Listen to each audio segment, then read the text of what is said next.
Why? What have you done to this country? Seems you're right to me. What? Seems you're right to me. Rubbish. It's a weird atmosphere to know that people have voted against having you here as a person.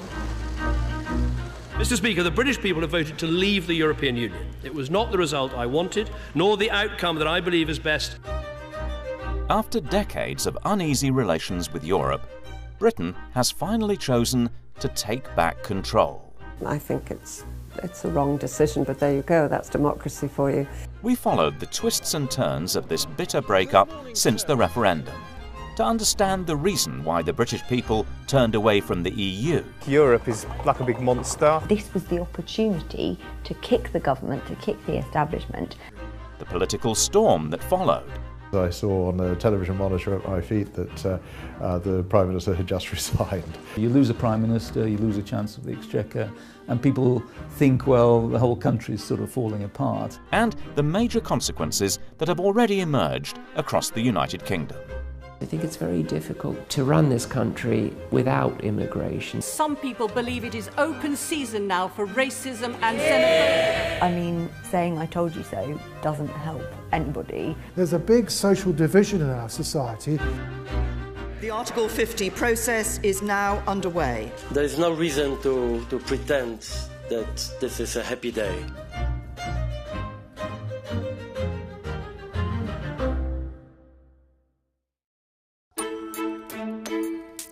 It is tempting to think that Brexit was just about Britain parting ways with Europe.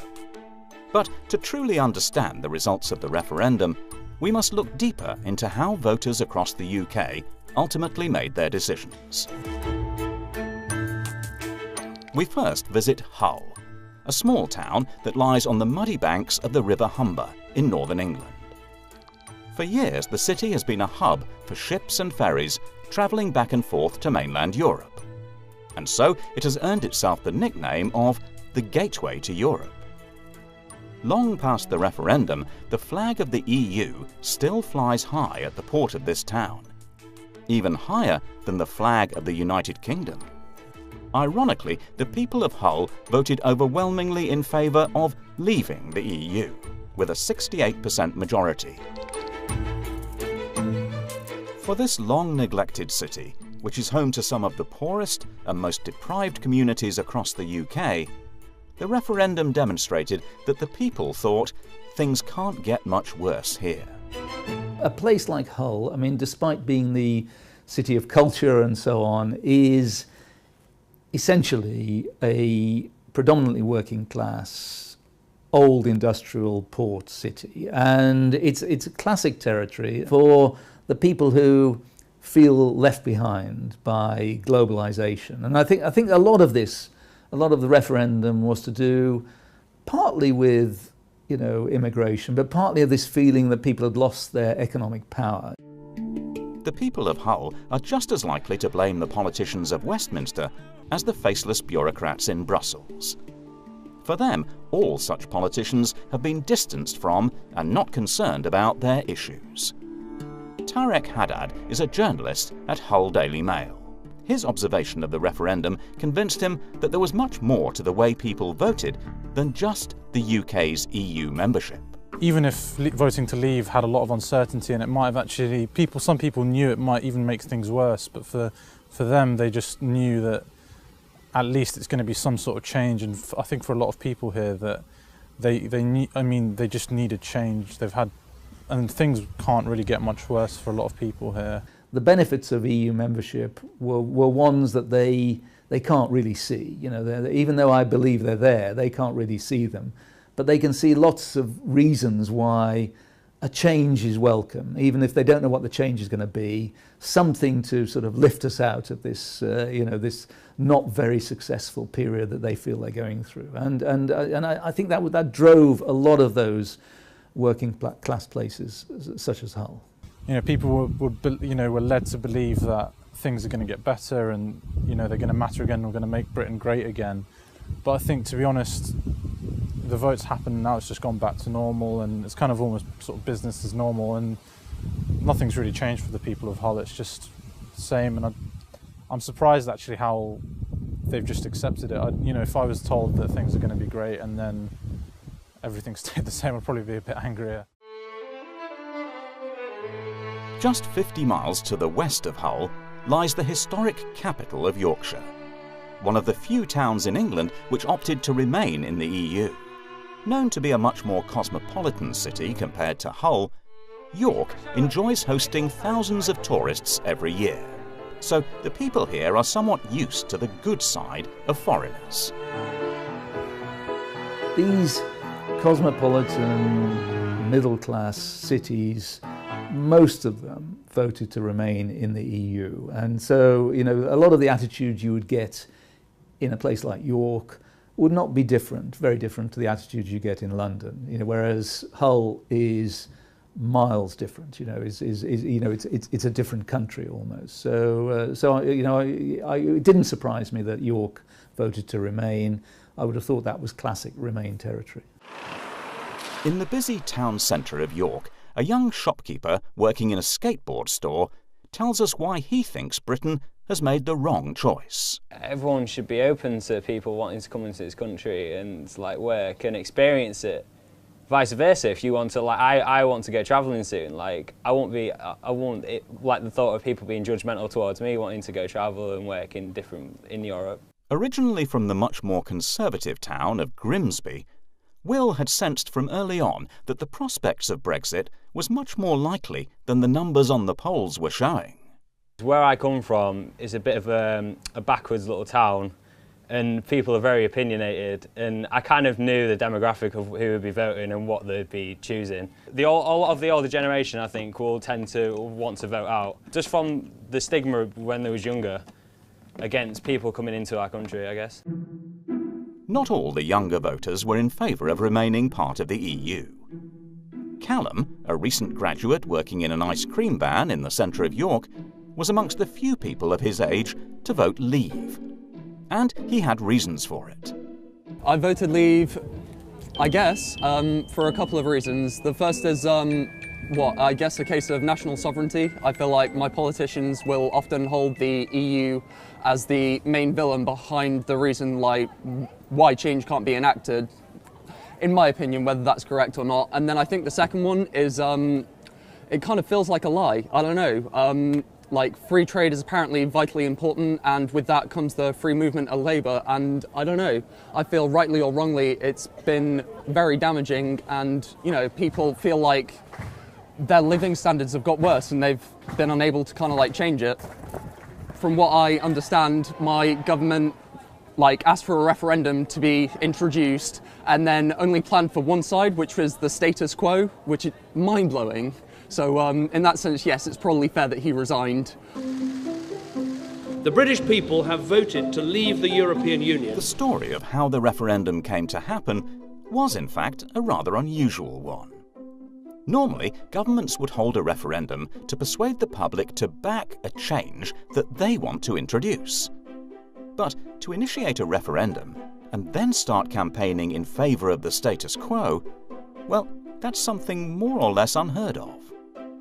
But why did David Cameron follow this rather unusual scenario? It's partly to do with David Cameron's own view of the world. I think there is no doubt that when he first became Prime Minister in 2010, he was pretty deeply sceptical about Europe. He certainly found it a very frustrating institution. He did tend to feel it regulated too much. But on the other hand, he also accepted that, you know, actually being part of a free trade area was to the UK's benefit. And I think the truth is that during the course of his premiership, he became rather more convinced of the merits of the European Union. David Cameron's personal journey through time wasn't the only thing that sparked the idea of a referendum. During the course of 2012, the United Kingdom Independence Party, known as UKIP, who are known for their anti-Europe and anti-immigrant ideas, began to make electoral progress. This is a British passport. And what are the first two words on it? European Union. The success of UKIP appeared to be more of a threat to Cameron's Conservative Party than their fierce rivals across the Parliament. So he promises in a speech in January 2013, I will hold a referendum on Europe if in the next general election due in 2015, I get an overall majority. Now at that stage, he was the premier of a coalition government with the Liberal Democrats, and the Liberal Democrats historically have been the most pro-European party in the United Kingdom, and certainly the Liberal Democrats made it perfectly clear that they were not willing to allow the then coalition that they were part of to implement any legislation to clear the way for a referendum. And the truth is, we very strongly suspect that David Cameron reckoned he probably would not get an overall majority in 2015. He would hope to continue to be premier, but probably his best chance was that there would be another coalition with Democrats, who would summarily say, I'm terribly sorry, but that promise is one you're not going to be able to keep. However, in May 2015, somewhat surprisingly, the Conservatives narrowly won an overall majority, and David Cameron was stuck with the pledge that he had made. He then moved quite rapidly to try to fill that pledge, going pretty rapidly into renegotiations with the European Union, which is what his party pledge was being. He said, I'll renegotiate our terms of membership, and I will then put the issue to the public. The trick didn't work, but David Cameron was committed to a fast renegotiation, didn't really get what he wanted, moved to a very quick referendum. He wanted to get it out of the way, but in the end he hadn't prepared the ground sufficiently to ensure that he'd won. Soon after the 2015 general elections, two campaigns came into life, each advocating one side of the argument on Europe.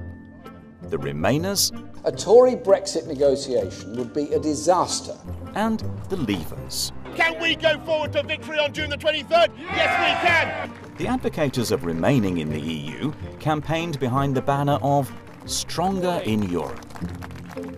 There was a group of us in the beginning who all sat around looking at what people thought about the EU and testing lots of different names and lots of different messages. So Andrew Cooper from Populous was our main pollster and did a huge amount of research and looking at the names and the words that people associated with the EU. Strength and being stronger was something that people did associate with Europe and that we wanted to keep reinforcing. So it made sense for that to be part of the name.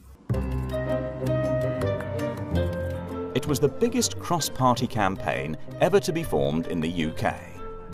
Old foes came together from the majority of political parties to argue why Britain is better off in the EU. If we were to vote to leave, all those problems become significantly worse. But gathering all such high-profile politicians on their side turned out to be somewhat of a disadvantage for the Remainers. I think on the one hand, it's good to demonstrate that you have cross-party support, that politicians of all different kinds are putting their differences to one side and coming together to argue for this thing, so it must be important.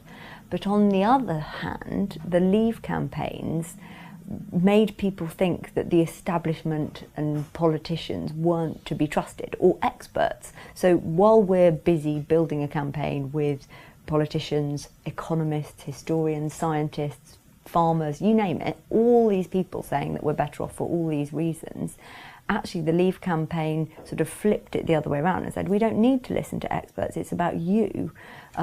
So in a way, one of our greatest strengths, and that diversity of voices, arguably turned into a weakness. This was the opportunity to kick the government, to kick the establishment, and to be listened to. The government used whatever was in its power to show why it was important to remain part of the EU, and what disaster would follow if they left. At times, the scaremongering went so extreme that it was hard to be taken seriously. If we vote to leave on the 23rd of June, we will be voting for higher prices. We will be voting for fewer jobs. What they did in the case of the EU referendum, and I think it was a mistake, was that the Remain side did Project Fear on steroids. And I think the moment came, and I got a lot of correspondence about this, and a lot of people ring me up, the moment came when, just before the referendum, George Osborne, the then Chancellor, said that if there is a vote to leave, then there will have to be what he described as a punishment budget. You know, we'll have to increase taxes and cut public spending to keep the public finances on an even keel. And I think that was the point where people just stopped believing it, I think. It sounded too implausible. I mean, if your economy has been hit by a shock, the one thing you don't do is put up taxes and cut public spending. So I think he was responsible, and the government, the Remain side, was responsible for just doing too much of that. And in the end, I think it swung people to the Leave side rather than kept them on the Remain side. On the other side of the spectrum was a coalition of Eurosceptics, including the leader of the UK Independence Party, Nigel Farage, the former Conservative Mayor of London, Boris Johnson, and some other notable Conservative politicians. Their message was to take back control from the EU. Take back control of this country. Can you hear me at the back? Yeah! Because they managed to encapsulate all of their argument in this phrase, take back control. And that allowed every problem anybody had in their life, whether they didn't like their job, or they couldn't get a job, they didn't like the government, they thought public services were under pressure. It's fine, vote Leave, take back control. Stick everything in the take back control bin. It was a way of psychologically summing up or addressing in part the sense of uncertainty about the world in which people are living, and also appealing to their sense of, the way in which they feel their sense of identity, their sovereignty, their sense of Britishness was compromised. It brought those things together, and it provided a very convenient strapline that, in a sense, encapsulated the underlying psychological argument in a few words. And of course, that's what any political campaign is always looking for. A few words that tells this message that everybody can pick up and can understand. One of the senior Conservative politicians who refused to side with the leaders of his own party was Graham Brady. He argued that the British people never got used to integrating into Europe. There has always been a desire in the United Kingdom for a relationship with Europe which is based on trade and close friendly cooperation. And the European Union was developing increasingly into a federal structure with its own currency, potentially its own military forces, and that level of integration is something that was never right for the United Kingdom. So I think the tensions were constantly building, and at some point were going to have to be resolved. For most people in the UK, Europe is still something that's other rather than part of us. British Social Attitudes has regularly asked people, look, here's a list of identities, all the identities that are commonly associated with the islands of Great Britain and Ireland, and typically and consistently only around 15% of people even chose European as one of their identities. Certainly very few people convinced about the idea of the European Union as an ideal that they would want to argue for, irrespective of the United Kingdom's own particular interests. One British industry that perhaps struggled to see the positive side of integration into Europe was the fishing industry. Fishing has been embedded into British life and popular culture for centuries. But the hard-working fishermen across the UK were fed up with restrictions and laws that were unfavourably imposed on them by Europe, including the Common Fisheries Policy that assigns fishing quotas to each member state. To understand the pattern of votes by the fishermen, we speak to Barry Dees, Chief Executive of the UK's National Federation of Fishermen's Organisations. I would guess that most fishermen in the United Kingdom voted to leave because the Common Fisheries Policy has been, especially in the early days, very unsuccessful, spectacularly unsuccessful actually. And that has left a legacy of mistrust, distrust. At one time, for example, the iconic North Sea cod stocks, our members were obliged to throw away every one fish for each fish that was landed, and that was entirely down to the politics, the regulatory framework that was imposed on us. Tony Delahunty is a lobster and crab fisherman from Selsey in the southern port of England. These are the boats we use to get off. For years, he has shared his fishing territories in the English Channel with his French and other European counterparts. We work up to sort of about 6 miles offshore. On the 6 mile line, the French fishermen come in and fish on a regular basis, but also while we're in the EU, our fleet fish out to their territorial waters too, so it's a shared access at the moment. From a fishing industry, it was totally because they see fish on the ground, they're not allowed to catch it, and their foreign counterparts are. The regulation like the drift net ban, you know, the MSY approach, all the things that are bad about the EU, you know, the fishermen blame the EU for it, and they just want away from it, manage it ourselves. Say, for argument's sake, we had 100 tonnes of fish, and once that 100 tonnes of fish is gone, you have to tie the boat up, you're not allowed to go to sea again.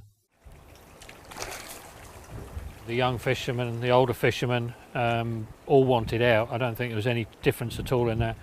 Very strong feelings in the southeast because the smaller inshore fleet feel that they've actually come out a lot worse with the EU regulations. As a nation, I think it was mixed. I think the younger generation possibly more likely to have voted to stay, and the older generation, my age and older, I think were more towards leaving than staying. The pattern of votes by different age groups provided some interesting insight into how voters made their decision. More than 60% of people over the age of 65 voted in favour of Brexit, while this figure stood at 25% for those aged 24 or younger. There are many reasons as to why the majority of Leave voters were from amongst the elderly, but the explanations sometimes boiled down to simple cultural differences. Do you think of somebody who's a hotel porter in a seaside, kind of declining seaside resort, such as Margate on the coast of Kent, right? And he's an older person, he's been doing this job for a long time. Now, traditionally what happened in this hotel, I mean, he worked, he knew all the cleaning staff, he knew all the waiting staff, and you know, they would get together in the communal area, about coffee time or whatever, and they'd be able to talk about the television programs they've been watching, etc., etc., what was in the newspaper. There was a common cultural discourse. Well, the hospitality industry is one of the industries above all in the UK which has succeeded in drawing in Eastern European migration. It's now a very common experience, particularly amongst the cleaning staff, that the conversation happens in Polish and not in English. Now think of our older hotel porter. Instead of sharing a common culture with other members of the hotel staff, he no longer understands what they say. They no longer have a common set of cultural references. Meanwhile, bear in mind, he probably hasn't had a pay increase in the last 7 or 8 years, ever since the financial crash. Now, in contrast, take your classic young university graduate. I mean, somebody who's read Spanish and economics, all right? They've got a job in the city. They work alongside people who've come here from Poland, France, Germany, or wherever. So for this group, you know, young university graduates, globalization means opening up the world. They're comfortable with it. Culturally, this is what they're used to. They actually enjoy living in diverse environments, and they have the labour market skills to cope. So young university graduates, virtually to a man and a woman, voted to remain. The results of the referendum came as a shock to many, including Nigel Farage himself, who almost conceded the battle hours before the results were announced. And no, I'm not conceding, but my sense of this is that the government's registration scheme, getting 2 million voters on, the 48-hour extension, may be what tips the balance. It was as if the Brexit campaigners did not do their homework to prepare for their unlikely win. You know, I don't think they prepared anything. You know, there was no, you know, the government itself would have carried on as before had we remained in the EU. The Leave side, I mean, many of them are not part of the government, and there was no plan. It was just, if we can achieve this victory, then we'll think about what happens next. Mr. Johnson, aren't you responsible for implementing Brexit? Well, that will be up to the next government. Do you intend to play a part in that next government? Well, that will be up to the next Prime Minister, but that can't be me. I got a text message from one of the Leave campaigners saying, "I'm scared by the markets. We don't feel like winners." And I think that tells you everything, which is that they didn't think that they were going to win, and that real sense of shock was the case for everybody. And I mean, saying "I told you so" doesn't help anybody. Within hours after the results were announced, the country was in turmoil. The markets plunged, the value of the pound slumped to a 31-year low. And with David Cameron offering his resignation, there was no one to lead the country through the difficult times. My message on breakfast television was that it was critically important that we should have a period of stability and calm and reflection from the government, and that therefore it was critically important that David Cameron should remain Prime Minister. I was saying that live on air as I saw on a television monitor at my feet that the Prime Minister had just resigned. But I do not think it would be right for me to try to be the captain that steers our country to its next destination. If you look at measures of consumer confidence, they fell very sharply immediately after the referendum.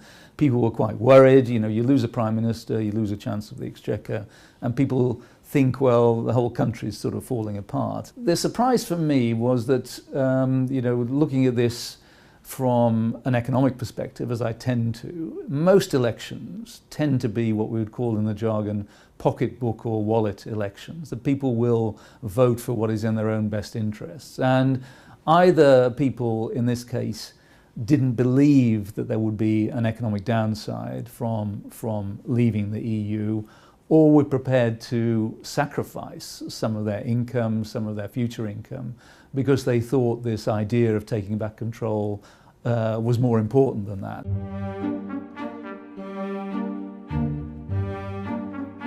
In the end, the new Prime Minister to lead Brexit had to be chosen from amongst the strong supporters of Remain.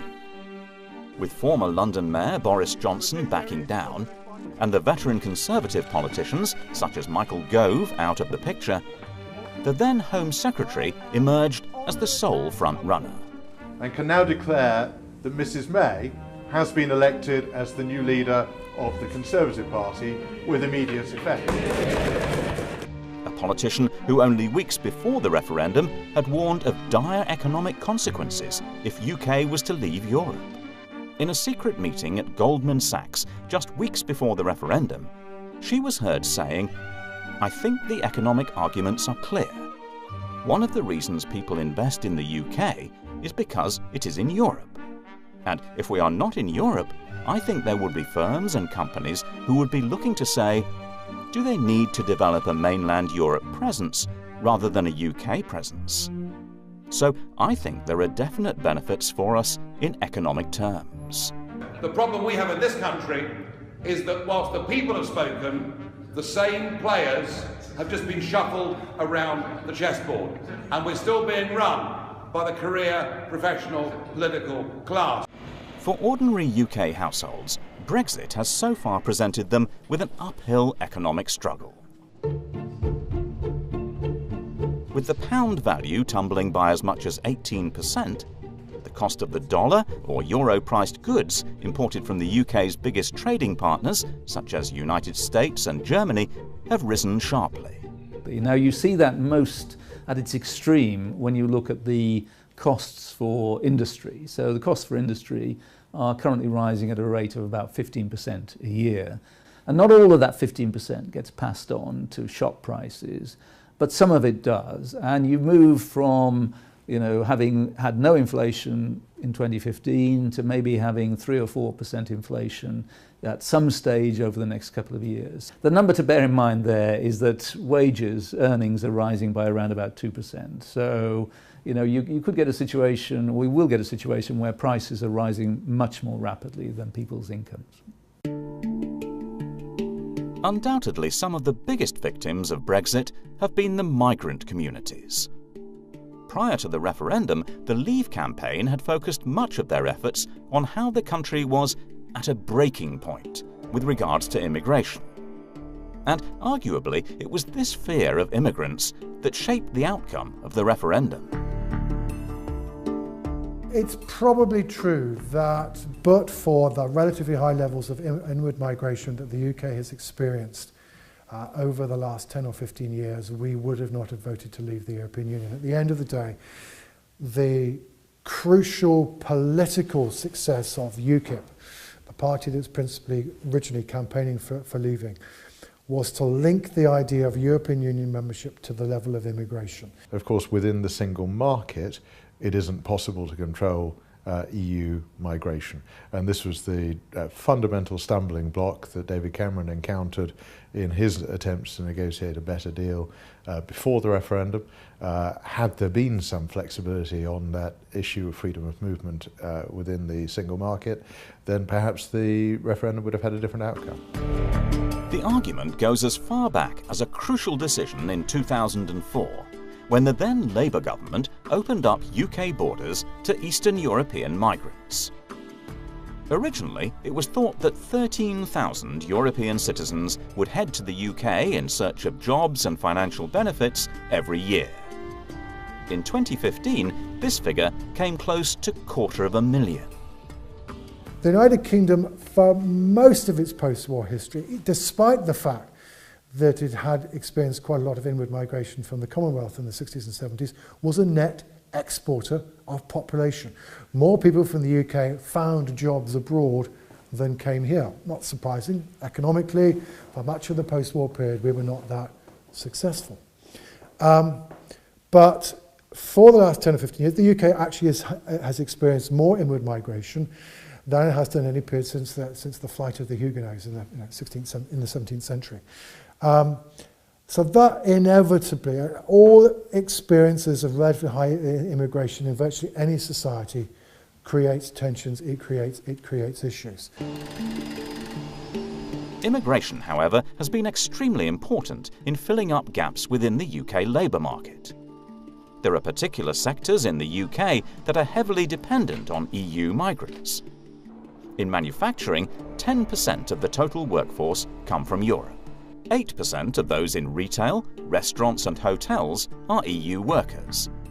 And in finance, this figure stands at 7%. Above all, the highest number of EU workers are found in the building and services sector, which continue to be a huge part of the UK economy. It will be a massive challenge to replace such a large section of the UK workforce once Britain closes its borders to Europe. People, again, have the wrong idea about this. They think it's the jobs that British people don't want to do, but it's often the jobs that British people can't do. You know, there are skill shortages in quite a lot of sectors, in industry, in the building sector, for example, is a good example of that, where we just haven't trained enough people, enough domestic people over many years. So a lot of these industries are quite worried about what will happen when the EU migrants stop arriving, and they've been responsible for a significant proportion of the employment growth that we've had in recent years. They filled gaps in the labour markets, and the loss of them, I think, will lead to quite extreme skill shortages. I think it's very difficult to run this country without immigration, because they've said at the top end they're not going to restrict it. So talented people who are well qualified, there seems to be no debate that those people should be allowed. I think at the lower end, for many industries, as I say, it's difficult to run, like food processing, for example. British people don't have much experience in that industry, and there are many other industries like that. And in some of these industries, if there isn't immigration, then the industries will move to where they can hire workers. A prime example of how Brexit has led to shortage of staff is the UK's National Health Service, known as the NHS. The UK's hospitals have already been described by the British Red Cross as being in a humanitarian crisis. And Brexit has only been adding to the problems. The definition of a humanitarian crisis is about a crisis affecting a large number of people for a long period of time. And that's what we are seeing in the health and social care system at the moment. Dr. Rachel Marangozov is a senior research fellow at the Institute for Employment Studies. Her research has shown that Brexit, along with other factors, will leave some NHS trusts short of nurses. The key thing to mention about the NHS is that it's already struggling. Take Brexit out of the picture, it's already struggling financially. There are increased demands for its services. We have an ageing population which is going to place much greater pressure on NHS services and provision. So Brexit will only complicate matters, and I think Brexit really couldn't have come at a worse time for the NHS given that context. We're not training enough domestic nurses to fill those gaps. So take all of that combined, the nursing workforce is already under pressure and is already experiencing shortages, which has meant that the workforce is particularly vulnerable to any post-Brexit shocks to the system. So if there is any squeeze on the recruitment channels from the EU, that will place greater strain on the NHS. NHS trusts will struggle to recruit from EU countries, and there'll be an increasing number of nursing vacancies. Stella Toonan came to the UK as a student. Like many other Europeans living in the UK, Stella was shocked at the results of the referendum. I do feel slightly unwanted now, so I've definitely it's been frustrating to feel that we're not as welcome as I thought I was. It's a weird atmosphere to know that people have voted against having you here as a person, and that's a bit strange. Originally from Holland, Stella had a difficult time explaining to her family back home why Britain would choose to leave the EU.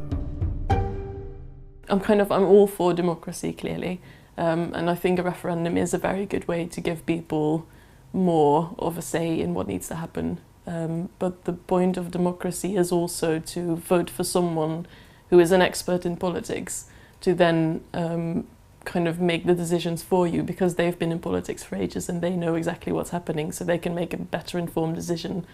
And I think with a referendum you're kind of cutting out that middleman, so you give people a direct say in what should happen, even though they're not experts, clearly. What we've actually done with this referendum is to, instead of give power to the people, we gave power to the media. And I think that's why a lot of people voted Brexit, just because they read newspapers, they read kind of articles, but they mainly read the headlines, and they always kind of heard the short sound bites. The things that are kind of the short bits that were always taken out of the context and didn't have the right nuance. So I think a lot of people voted Brexit just because that's what the media seemed to kind of tell them, and not because they made an informed decision. For EU students and academics like Stella, the process of exiting the European Union has posed many uncertainties and complications.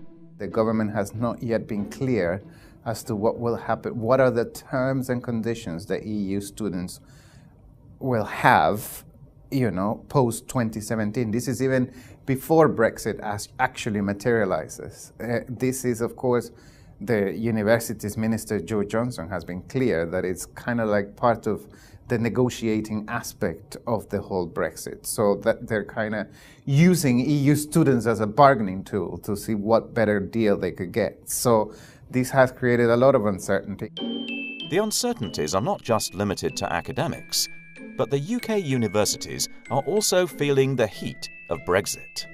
The universities fear that they would no longer have a stream of money coming from EU students, which is quite significant in the funding of universities. And also they worry that they may not be able to recruit top talent. Why? If I'm a top academic at Germany and I'm going to have to go through a lot of hoops and bureaucracy to get to the UK, I might decide to go elsewhere. I might even decide, if I'm having to go through the same bureaucracy, I might as well go to the US or to China. Perhaps one of the most unwelcome impacts of the referendum has been the social implications for the migrants and minorities across the UK. The official figures by the National Police Chiefs Council showed a worrying 58% surge in reported hate crimes following Brexit compared to the previous year. Amongst the prime targets of the racism and hatred unleashed by Brexit were the Polish community. In the past few days, we've seen despicable graffiti daubed on a Polish community centre. We haven't managed to clean it all off, so that you can still see the remains of the yellow. Joanna Mudzinska is the chairwoman of the Polish Social and Cultural Association in London. On the Sunday immediately after the referendum, xenophobic graffiti was found scrawled across the doors of the centre. One of the many racist incidents against Eastern European migrants that followed Britain's vote to leave the EU. That obviously shocked people greatly. It was cleaned off quickly so that people wouldn't have to read it as they came into the building on that Sunday. There was some people in, I think it was in East Anglia, had cards. There were cards, actually printed out cards saying, "Polish vermin, go home, scum, you go home," put through people's doors and given out to them. Then there was in Plymouth, where somebody's shed next to their house was set on fire, which could have been, very, very dangerous. Bro, I'll waste you. The growing racism was not only limited to the European migrants. The ethnic and religious minorities were also affected. The leaders of the Brexit campaign have engendered an atmosphere where some people believe it is open season now for racism and xenophobia. The reality is that this may have unleashed a Pandora's box of bigotry and Islamophobia that has emboldened those who have wanted to say things in the past and haven't felt that they've been able to. Whitechapel, a densely populated borough in the heart of East London, home to one of the largest Muslim communities in the UK. Esmat Geraj is an activist who has worked in the area for many years. She was one of the many Muslims to be a target of racism following Brexit. It was a Wednesday afternoon as I was walking to work from the station from down there that I had a gentleman walk towards me quite purposefully and tell me to F off out of his country.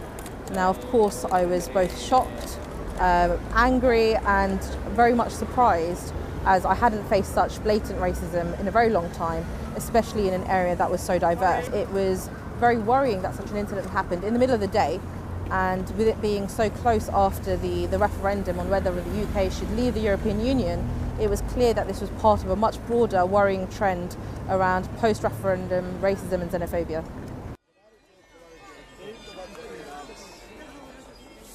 Unfortunately, this isn't helped by the way in which the media reports incidences. You'll rarely find a positive news stories about the Muslim community, and in fact, whenever there's something negative, faith is always brought into it if it's a Muslim. Now, of course, this heightens that fear, and in fact, it creates this kind of white noise that often mutes out some of the more logical aspects or the everyday contributions the Muslim can make, and exacerbates this fear and makes people a lot more suspicious of their neighbour who might be Muslim. And I think you've seen this on a daily basis with incidences of Islamophobia, with individuals reporting Muslims who are travelling to authorities for fear that they might be joining Daesh, and just kind of an overall suspicion and distrust of the Muslim community, or more broadly anyone who doesn't look like them.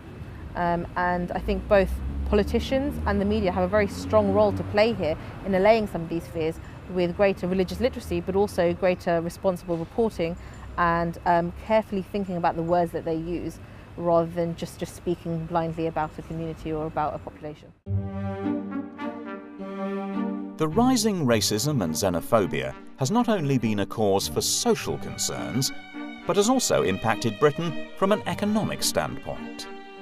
More specifically in relation to the tourism industry, which is worth a whopping 10% of the UK GDP. After the initial surge in tourism as a direct result of a cheaper pound, figures from the global hotel data firm STR showed that the number of empty hotel beds in the capital increased by more than 1/3 in October 2016 compared to a year earlier. Racist attacks and the kind of nastiness that had emerged, they do make people think twice about visiting a place. So I think there was maybe a perception among some potential tourists that we become less friendly, less welcoming. And if you're coming from the rest of the EU, you've just voted to essentially reject them, and it's not surprising that changes attitude. So the pull is that suddenly the UK is very cheap because of what's happened to the pound, but there is this reserve about whether it's such a friendly place to go to. And I think that will affect us over the years. You know, I think in time, people will put it behind them. But during the process of exiting, where I think feelings will run quite high, that will have a negative effect on tourism. Further to causing social divisions across Britain, Brexit also threatened to harm the unity of the United Kingdom. One of the biggest headaches for Theresa May remains to be Scotland, with calls for a second Scottish independence referendum now stronger than ever. Support for Brexit was very low amongst the Scottish people, with 62% of voters choosing to remain part of the European Union. The Scottish National Party sees that as a great indication of why Scotland needs to have its own say on such crucial matters. Well, I think we don't yet know what Brexit will actually mean, so the government is just beginning the negotiations with the European Union, but we're pretty confident that whatever it is, the United Kingdom will change quite dramatically from what it is today. And therefore the question that was before people at the last Scottish independence referendum in 2014 has changed dramatically, and as a result a lot of people have changed their minds, and in a democracy when people change their minds they get the chance to have another vote. One of the people who may change her mind is Chloe Singh from Edinburgh. Chloe voted against Scottish independence in 2014, but she is now considering to choose Europe over the UK. I was against Brexit, and now I'm unsure if there was a second referendum. I kind of think maybe, there should be another one, and now I'm unsure what I would vote. I would consider the yes side more, I think. Because Brexit was so unexpected, I really did not think it was going to happen. Being part of the European Union, there are a lot of benefits that we have, so I thought, why are we sort of going to segregate ourselves from that? Brexit's going to cause a lot of damage, so I'm thinking maybe Scotland would be better off independent. The blue colours of the UK flag are fading more strongly than ever. Theresa May's unwillingness to allow Scottish politicians any say on the Brexit process is further encouraging calls for Scottish independence. It doesn't look very respectful at the minute because people in Scotland voted to remain in the European Union. The Scottish government have tried very hard to find a compromise position which would allow a different expression of opinion in Scotland, would take account also of different economic circumstances in Scotland, and they have been met with indifference and contempt by the British government, who refused to talk to the Scottish government. So, you know, that's hardly respect, that's hardly a partnership of equals. And unless something dramatically changes, then I think most people will conclude that we're probably better off trying to take control of our own destiny in the future.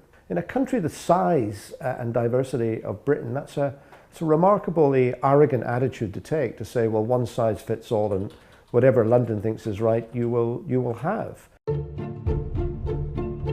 1 year on since the EU referendum, Britain will be heading to the polls again, this time to choose a new government.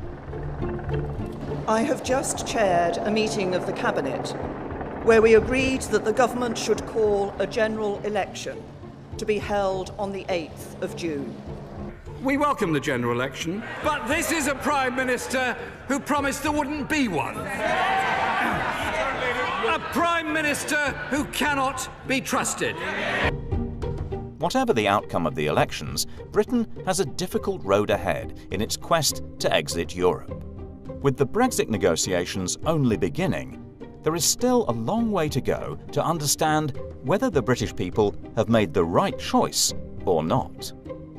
But what is certain is that, for better or worse, the UK has changed forever.